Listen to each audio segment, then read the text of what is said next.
Welcome to Professor Game Podcast, where we interview successful practitioners of games, gamification, and game thinking who brings the best of their experiences to get ideas, insights, and inspiration that help us in the process of getting the students to learn what we teach. And I'm Rob Alvarez. I teach and work at IE Business School in Madrid, where we create interactive and engaging learning materials. Want to know more? Go to professorgame.com/subscribe, start on our email list, and ask me anything. Hey Engagers, today we have Dr. Karen Schrier, who is an associate professor and founding director of the Games and Emerging Media program at the Marist College. She is also the director of the Play Innovation Lab.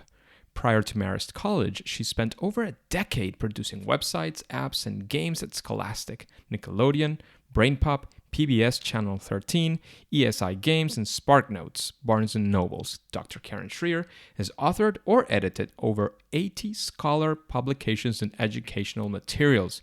She's the editor of the book series Learning, Education, and Games, which is published by ETC Press, co-author of a UNESCO white paper on empathy in games, and co-editor of 2 books on games and ethics.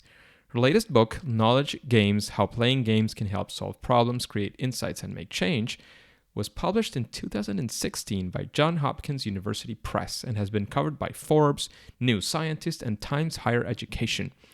Dr. Schrier has co-created many digital properties, such as an awesome Upstander, which is an anti-bullying mobile game, and the Daytime Emmy-nominated Mission US for Crown or Colony. For the 2018-19 year, she worked as the Belfer Fellow with ADL's Center for Technology and Society. She holds a doctorate from Columbia University, a master's degree from MIT, and a bachelor's college degree from Amherst College. Karen, we'd like to know, are you prepared to engage?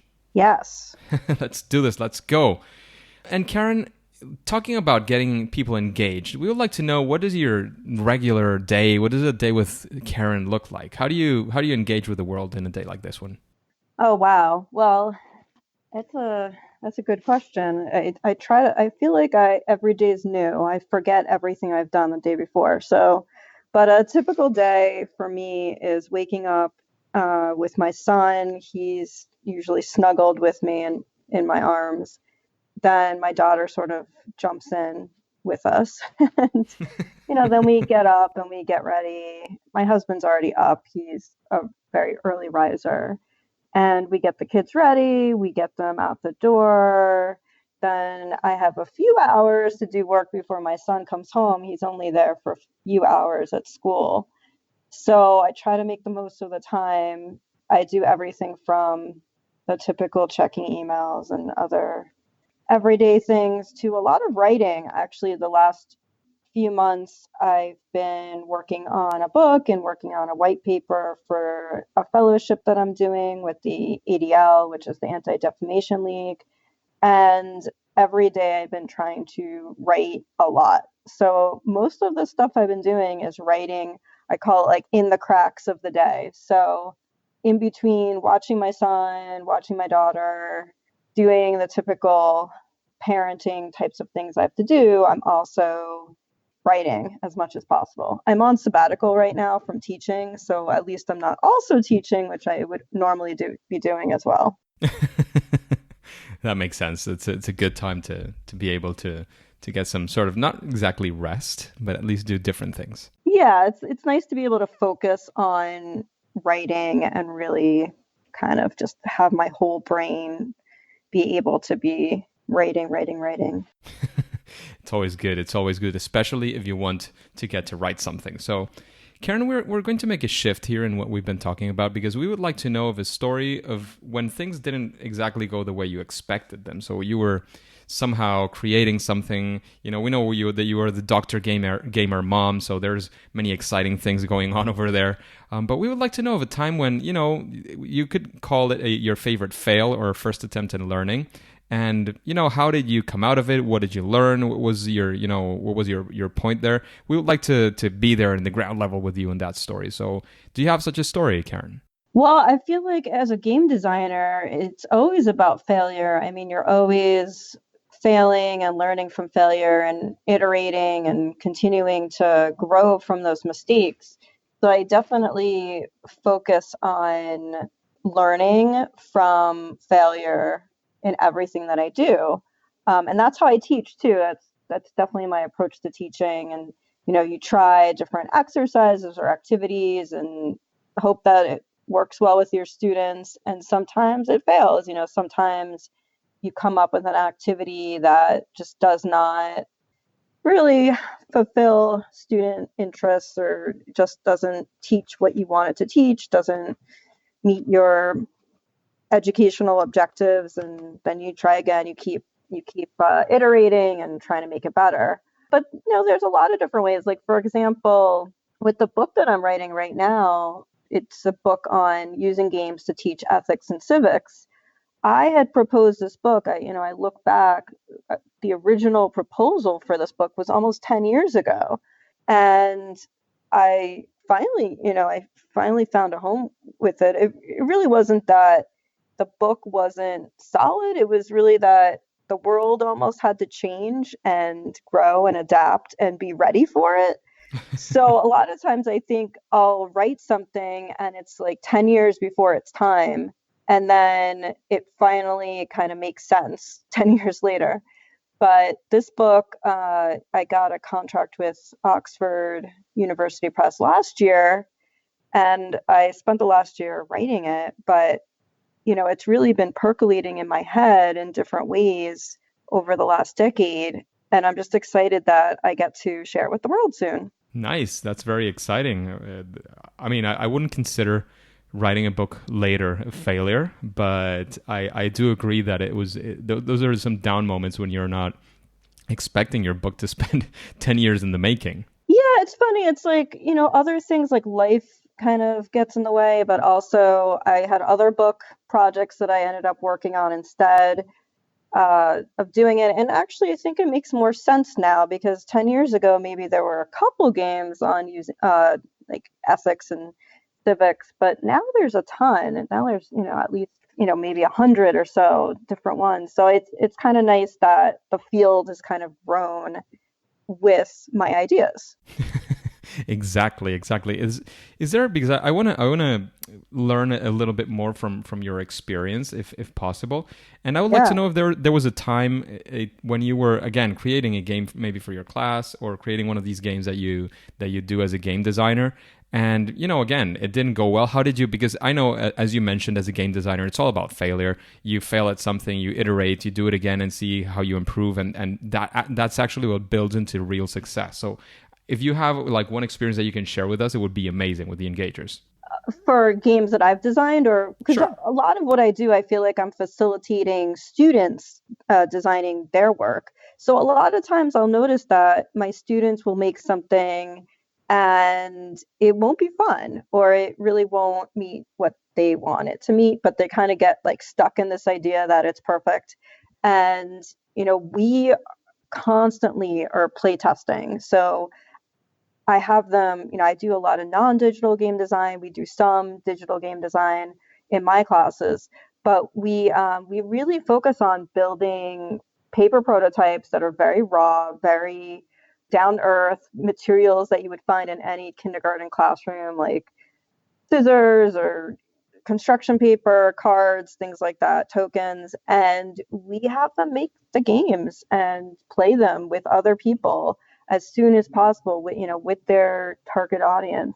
And then I really encourage them to kind of let go of their designs and to be open to whatever didn't work. And a lot of times, they kind of have that point when you really have to say, this isn't working, and it's okay. And I'll always say, like, it's okay to fail. Like, this is the place to fail because that's how you learn, that's how you grow, that's how you make a better experience for other people. And it's at those points and you start to be able to listen to others and not just to whatever your initial vision was for your project. That sounds fantastic. And you're getting into a subject that is also one of the usual questions that we have. And it's about how do you create those games, or how do you facilitate the creation of these games?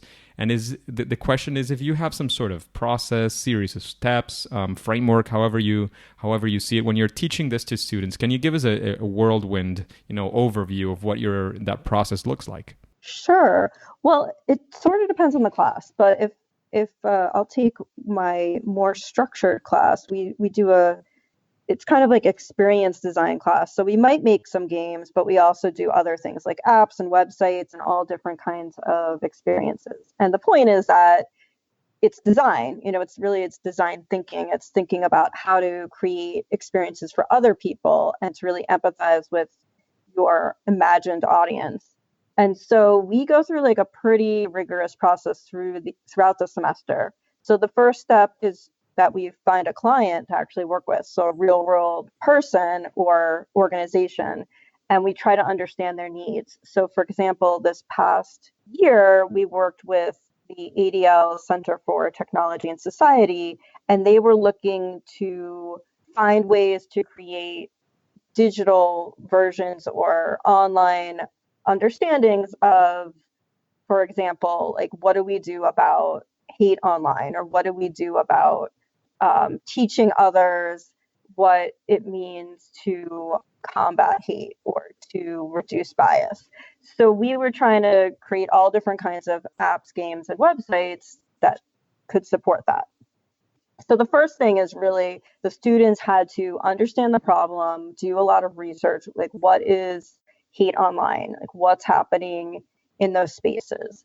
They had to really understand who is the audience. Is the audience teachers? Is it students? Is it, how old are the students? Who are these teachers that we're trying to target? And really like doing a lot of research, like what are the needs of the client? What are they like? What are they really? What are their gaps? Like what are their open questions?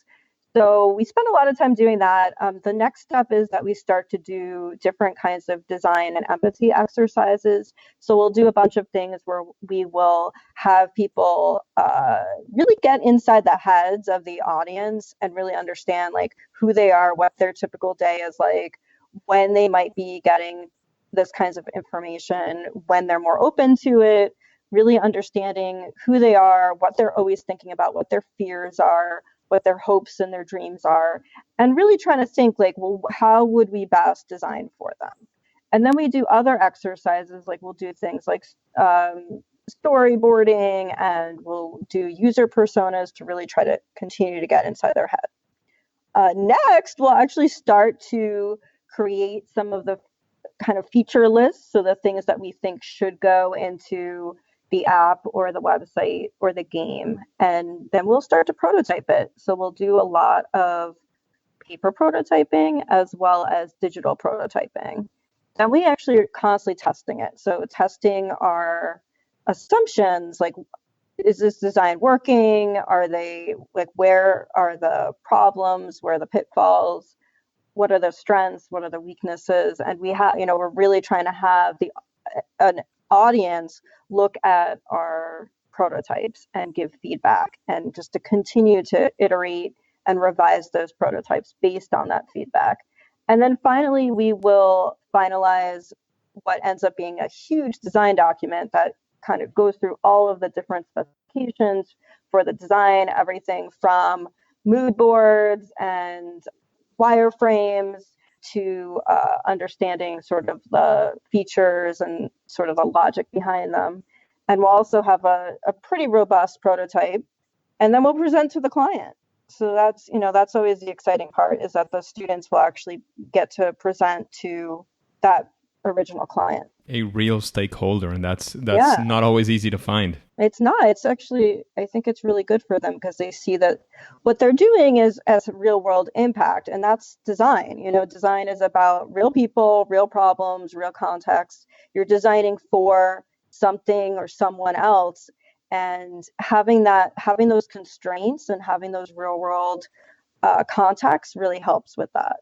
Yeah, it actually does, and it helps a lot for the learning experience. It's about having that near to real life experience, which is super hard to get, because it's that typical thing of, we're looking for somebody with 10 years experience and willing to get a salary of a newcomer, and that type of person doesn't exist because you don't have 10 years experience. But if you have at least some real experience within your education, it gets you many steps ahead of most people who don't have that opportunity. Yeah, my goal is to try to get my students to work on as many projects as possible, especially with real world components, but also, in my classes to make some games and make some apps and websites, but also to do it on their own, because by the end of college, we hope that they'll have a whole portfolio of projects, but not just the projects, but to show their stuff, show your drafts and your designs and your iterations, and what was the thinking that got you to where you are now. So I really want them to kind of show their work, which is super valuable for their future employment.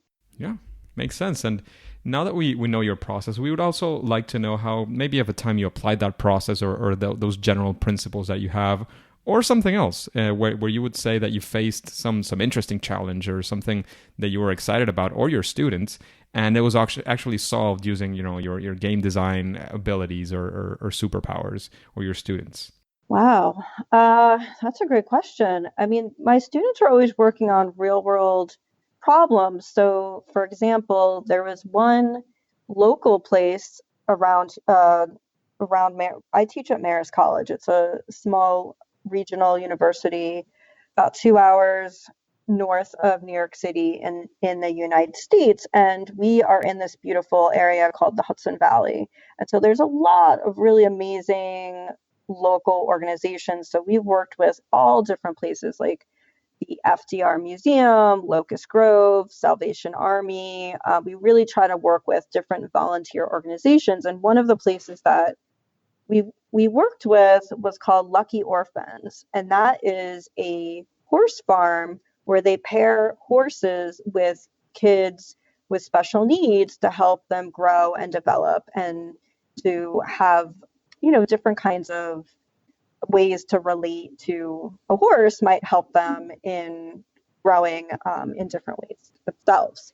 And so some of my students worked on a project where they were able to kind of create this almost like a social network for the horses, where people who were, yeah, I mean, it was really fun. Like people who, because the organization Lucky Orphans was trying to get others to give money and to kind of connect with the horses that they're, also having connect with kids.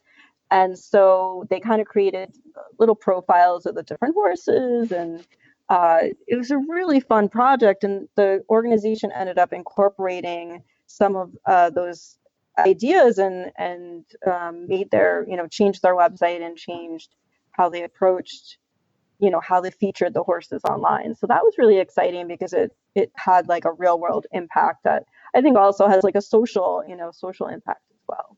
That sounds beautiful. That sounds like a very exciting project to have worked on and to have seen the whole impact that you and your students had over such an audience. Definitely. Just a quick break before we continue with this episode. If you've been enjoying this podcast, I would really appreciate if you share it with your friends and family and on social media. On Twitter and Instagram, it's at RobAlvarezB and the hashtag ProfessorGame, all one word. And in Facebook, you can find the Professor Game page. Thanks in advance for your engagement.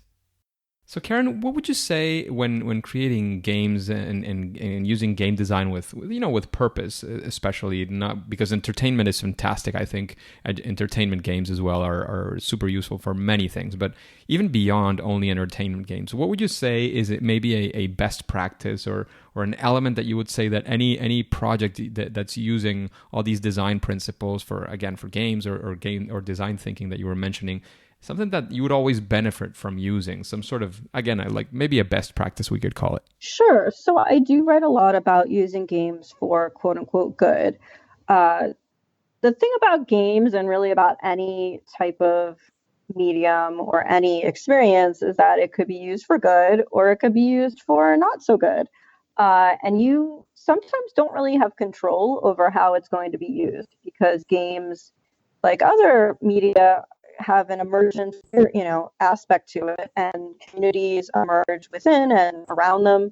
and may use and talk about your game in ways that you did not expect, in good ways and maybe not so good ways. So just like games are products of humanity, humanity can have aspects of it that are amazing and inspiring and beautiful and connecting. And then they have aspects that are cruel and problematic and toxic in all different ways. So I would say the best practice is to really be mindful of that. Be mindful of the fact that any game could be used in all different ways, and it could be used in beautiful and magical ways, and also in problematic and toxic ways. So the way, there are kind of, like, you could say, a toolbox of design principles that I think about when I'm considering if I'm designing for something like ethics or civics. Things like role playing. Can you take on roles in a game? Is there a story that you can express through the game? Are you able to manipulate systems and variables to see how that system changes? Are you able to personalize the game in some way, customize your character? Are you able to express your identity and understand and explore your own identity as well as others' identities? Are you able to take on different perspectives?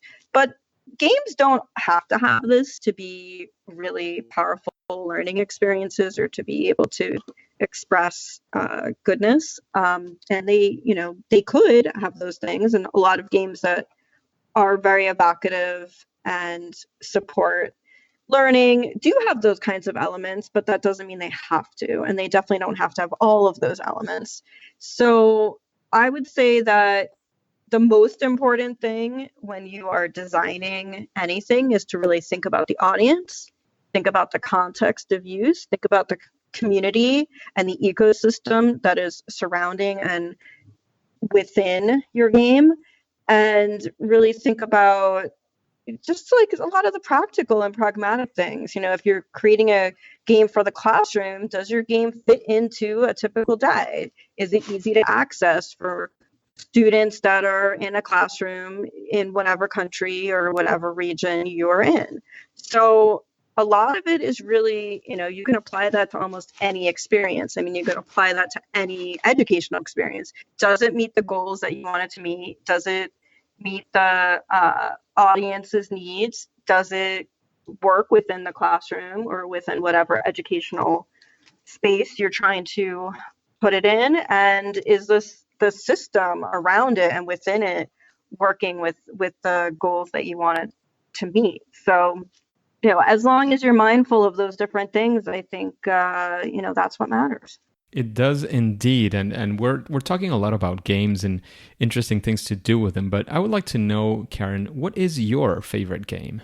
Oh, wow! So I joke a lot to my students that my favorite game is Fallout 3. I really like Fallout 4, and I like Fallout New Vegas. But this is kind of embarrassing, but I'm afraid to play Fallout 76 because I love Fallout so much that I don't want it ruined by playing it online with strangers.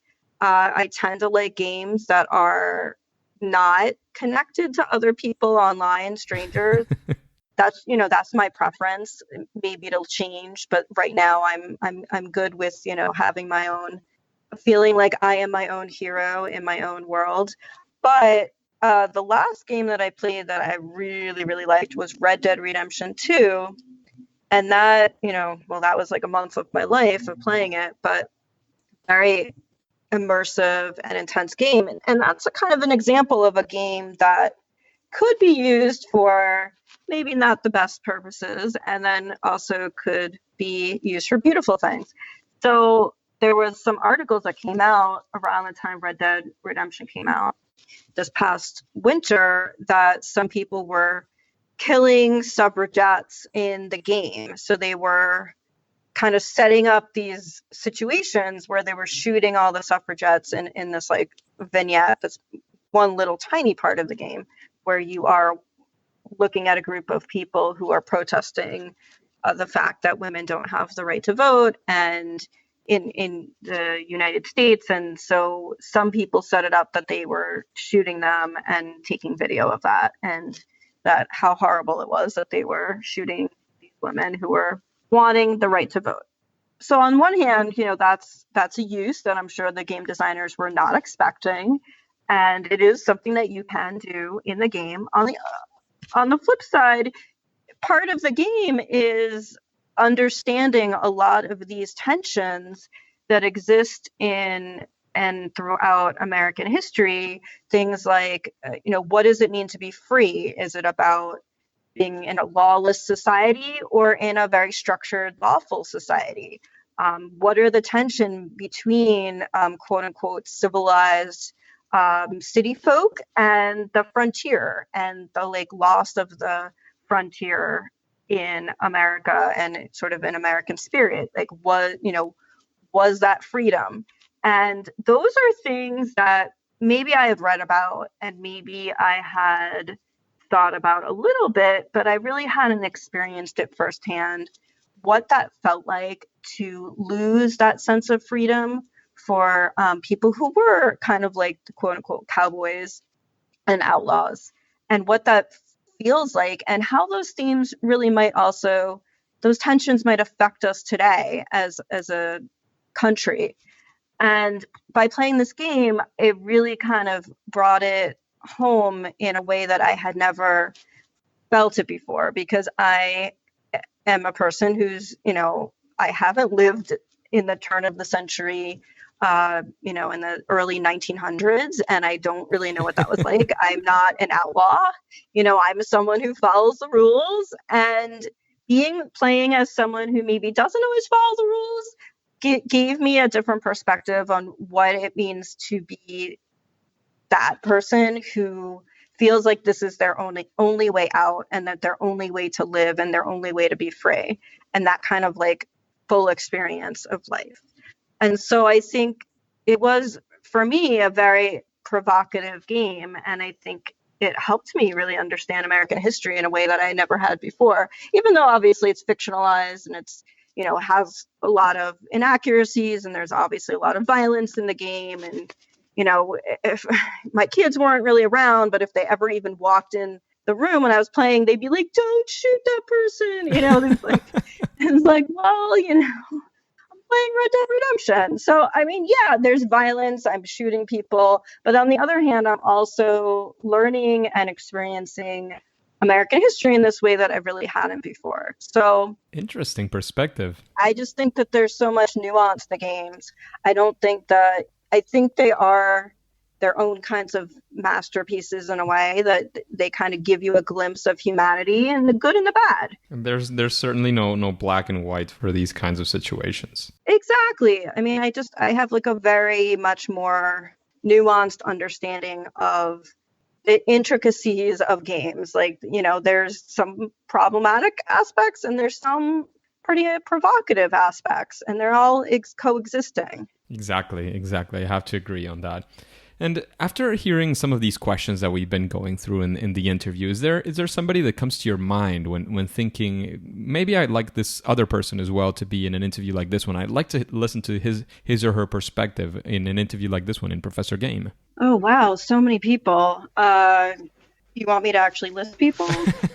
Maybe one or two that come to your mind. Sure. I mean, I think that there's a lot of people doing amazing things. Like Doris Rouge is doing some amazing work with really thinking about what it means to change people and transform people through games. One of the things that Dr. Rouge talks about is, is it ethical to change people through a game when they maybe haven't agreed to be changed in that way, which I think is really profound. And yeah, which is amazing, right? And I think that, I really hadn't thought about it that way. I'm so used to thinking, yeah, we should be becoming more empathetic, or we should be taking on new perspectives. But, there's also this idea, and there's a few really good thoughts about this. Would love to give you citations, but to think about the idea of perspective taking through a game, or really through anything, a book or a movie, is that ethical? Is it ethical to kind of take over someone else's persona? Is that violent in some way? And that's kind of like something that I hadn't thought about either, this idea of kind of like this almost like a virtual tourism. And that's quoting, I think it's Lisa Nakamura. She talks about how we're kind of like dipping our toes into someone else's shoes in a virtual environment, but you're not fully understanding who they are or really understanding all of their everything, but you might kind of exploit that in a way because you might think that you do understand it. And that is problematic because you can't really ever fully understand someone else's perspective or really understand what they've gone through. It really is like you're a tourist in a way. So what do we do about that? And it's a great question, is to really think about and problematize, taking on other kinds of avatars or representation in general. I'm definitely interested in looking at those kinds of limitations of games and other media where there is some research that suggests that we might be able to, if we're inhabiting an avatar that is different from us or is another race, that perhaps we might grow to have empathy for them. But on the other hand, it's all context specific. It could be that it does the opposite and backfires. So I'm really interested in, how we can use games to reduce bias, but the limitations of that as well. And my white paper, which will be released in hopefully mid to end May, will be open to the public and will dive into these kinds of questions about identity and games and bias and what the limits are of that. Interesting. Yeah. Let us know when you have that information. And talking about white papers and people you admire as well, is there any book that you would recommend to an audience like this one, like The Engagers? Well, I mean, I feel like I would be remiss to not recommend my own book. Yours are definitely recommended and definitely in the show notes. So if you want to go directly and buy Karen's books, they will be listed in the show notes. So definitely those two are recommended. Yeah, so just to give you like a quick overview, a Sure. few years ago, I wrote a book called Knowledge Games. It's questioning the idea of whether we can create games that solve real world problems. So instead of just solving fictional problems inside of a game that we would normally do, because every game is really about posing problems, this book is really about, can we solve real problems? Like, for example, open questions in science, in humanities, and social sciences.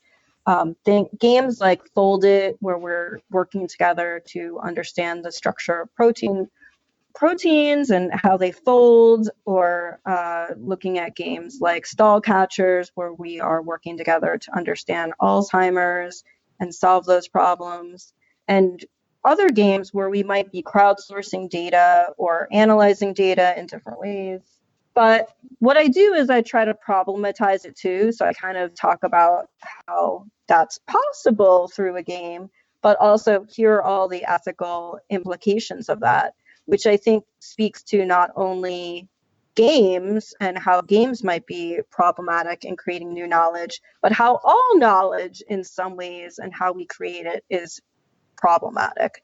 So that is what the book kind of dives into. And that was a few years ago. The book that I'm working on right now is specifically for teachers and other educators like academics and obviously game designers as well, to understand how to use and design games for ethics and civics. But there's a ton of other books out there. There's a really great edited collection, Woke Gaming, edited by Kashona Gray and another person. There's a series of books on femininity and masculinity and games that I think seems really great. Shira Chess is doing some great work with feminism and games, and there's so many amazing collections. Sure, though those are great. I'm sure. To be honest, I haven't read them, but they sound pretty interesting. But those are great recommendations, I'm sure. Yeah, I mean, the boundaries stories haven't been pushed as much in the Games for Change area. So I'm wondering if maybe that's what I should be doing. Maybe I should be writing a book critiquing Games for That could Change a be little your more. next book, It Karen. could be it, yeah. So, Karen, what would you say is your superpower, your sweet spot when designing games? Oh, wow, my superpower. My superpower is probably listening. I feel like I practice empathy. I don't know if that's good or bad, though. The empathy is, there's a dark side to empathy, and then there's sort of like a good side to it. Sometimes you get too emotionally involved, and that could be a bad thing too. But I think that I try to be very attentive to my audience and to my players and really adapting and thinking about their needs. And I think that is, to me, game design is very humanistic. I mean, there's definitely aspects of social science and math and, I mean, that's what I love about it, is that there's so many different perspectives that you can bring to game design. But I think ultimately it's about people and making something for someone else. And I think that's kind of my superpower, is that I really am thinking about who my audience is and what they need, and nurturing them and helping them grow and helping them feel like they connect. And I think that is how I approach teaching, and it's how I approach writing, and it's how I approach research. So I think, I try to practice that, practice that listening. Fantastic. And it's very useful and very important to keep that in mind. But Karen, we are arriving to the end of today's interview. So if you have any final piece of knowledge you want to leave the engagers with, or any final recommendations you want to leave us with, then please let us know where we can contact you, whether, I don't know, Twitter, your webpage, wherever it is that we can maybe interact with Dr. Gamer Mom. And then we'll say it's game over. Yeah, definitely. Dr. Gamer Mom is my Twitter handle, so please tweet at me there. You can also email me at my karen.schrier@marist.edu, which is my Marist email. You can, I don't know, you can say hi in all different ways, check me out at a conference, I'll be at Games for Change in June, and I'll be at Serious Play in July. In Orlando, Montreal, both? The Montreal one. So come say hi. I'd love to chat with you. Fantastic. We by this time the episode with Sue Bowl will be already live, where she talks about both conferences. I'll be in Orlando.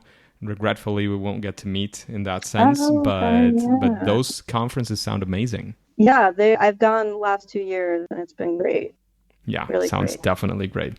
So thank you again very much, Karen. It was a pleasure having you today, getting all those value bombs, all that knowledge, all that experience that you've had creating games and teaching games and so on. However, by now it's time to say that it's game over. Thank you. Engagers, it's fantastic to have you here. Thank you a lot for listening to Professor Game Podcast. And how are you listening to this podcast? If you're using a podcasting app, have you subscribed and rated this podcast? Please do so. That way we can reach more engagers like you to achieve our mission of making learning amazing. And if you want some of the instructions of some of these apps that are going on around there, you can go to professorgame.com/iTunes. And if you want to know who's coming up next in Professor Game, all you have to do is subscribe using your favorite podcast app and listen to the next episode of Professor Game. So, see you there.